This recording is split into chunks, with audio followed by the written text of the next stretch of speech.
இந்தோனேஷியாவின் பாலி தீவிலிருந்து மும்பை நிலவக தாதா சோட்டா ராஜனை ஏற்றிக் கொண்டு வந்த சிறப்பு விமானம் இன்று அதிகாலை டெல்லியில் தரையிறங்கியது.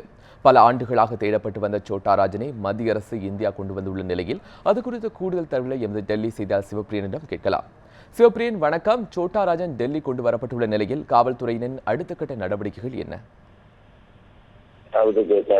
நீங்கள் கூறியது போல இன்று அதிகாலை சோட்டா ராஜனை ஏற்றி வந்த சிறப்பு விமானம் டெல்லி விமான நிலையத்தில் தரையிறங்கியது. ஆனால் அவர் எங்கு கொண்டு செல்லப்படுவார், அவரை என்ன செய்ய போகிறார்கள் சிபிஐ என்ற விவரங்கள் ரகசியமாக வைக்கப்பட்டிருக்கிறது.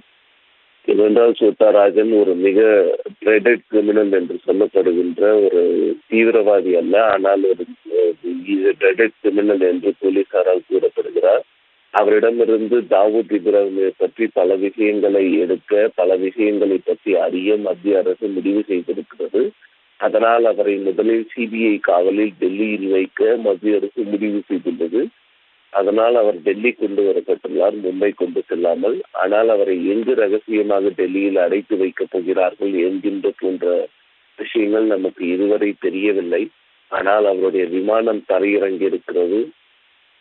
அவரை அங்கிருந்து விமான நிலையத்திலிருந்து பின் வாசல் வழியாக போலீஸ் பாதுகாப்புடன் சிபிஐ ஒரு ரகசிய இடத்திற்கு அவரை கொண்டு சென்று அங்கு அவரை அடைப்பார்கள் என்று எதிர்பார்க்கப்படுகிறது.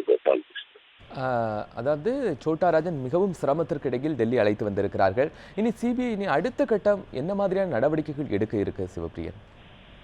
அதாவது கோபாலகிருஷ்ணன், சிபிஐயோட அடுத்த நடவடிக்கை என்னவென்றால், சிபிஐ அவரை முதலில் தங்களுடைய பாதுகாப்பில் எடுத்து அவரை விசாரணை மேற்கொள்வார்கள். விசாரணையின் போது அவரிடம் தாவூத் இப்ராஹிமை பற்றி பல விஷயங்களை சிபிஐ அதிகாரிகள் கேட்பார்கள் என்று தெரிகிறது. அதன் பிறகு அவர் டெல்லியில் உள்ள ஒரு நீதிமன்றத்தில் ஆஜர்படுத்தப்படுவாரா என்ற கேள்வி எழுந்துள்ளது. ஏனென்றால் இப்படிப்பட்ட ஒரு மிக கொடூரமான ஒரு கேங்ஸ்டரை சிபிஐ நீதிமன்றத்திலோ அல்லது ஒரு நீதிமன்றத்திலோ ஆஜர்படுத்தினால் பாதுகாப்பு சம்பந்தப்பட்ட பிரச்சனைகள் எழும் என்பதால் அவரை ரகசியமாகவே வைத்து